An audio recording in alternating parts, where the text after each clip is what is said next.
मतदान हे मला वाटतं की हे प्रत्येक व्यक्तीनं करायलाच पाहिजे. कारण त्यातून आपला प्रतिनिधी कसा असावा हे आपल्याला कळतं. आपला प्रतिनिधी पैसे वाटणारा असावा, पैसे खाणारा असावा की चोख असावा हे आपण ठरवायचं असतं. एरवी आपण राज्यकर्ते वाईट वागतात असं बोलतो, पण मतदानच जर केलं नाही तर ते बोलायचा अधिकार आपण गमावून बसतो. पण प्रत्येकानं मतदान केलं पाहिजे, योग्य व्यक्तीला केलं पाहिजे आणि लोकशाहीची विटंबना थांबवण्यासाठी चांगला उमेदवारच प्रत्येक वेळेला निवडून दिला पाहिजे. तुम्ही किती वर्ष मतदान करता आणि तुमचा उमेदवार तुम्ही कसा कोणाला मतदान करता, कसा उमेदवार बघून मतदान करता? आम्ही चारित्र्य संपन्न उमेदवार बघतो, जो लोकांच्या गरिबांच्या वंचितांच्या उपयोगाला पडतो अशा उमेदवाराला आम्ही मतदान करतो. तो किती श्रीमंत आहे, त्याच्याकडे किती पैसा आहे, तो किती वाटतो हे बघत नाही. कोणी वाटू नये अशा मताची मी आहे.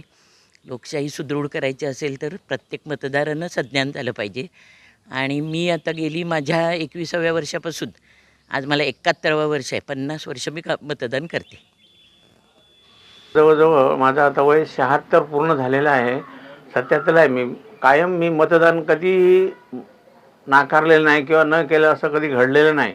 आणि मतदानाचा हक्क हा बजावावाच लागतो प्रत्येक नागरिकाने आणि ते मी कर्तव्य पूर्ण करतो दरवर्षी.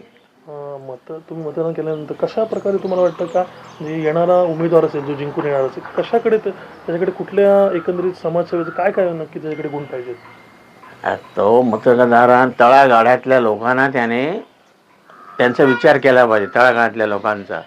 कारण काय आहे, जो उमेदवार निवडून येतो तो स्वतःच्या स्वार्थासाठी काही करणार नाही हे आम्हाला माहिती आहे. आम्ही जो मतदार निवडतो उमेदवार, तो उमेदवार लोकांचं कार्य करणाराच आहे असं समजून आम्ही त्याला निवडून देतो.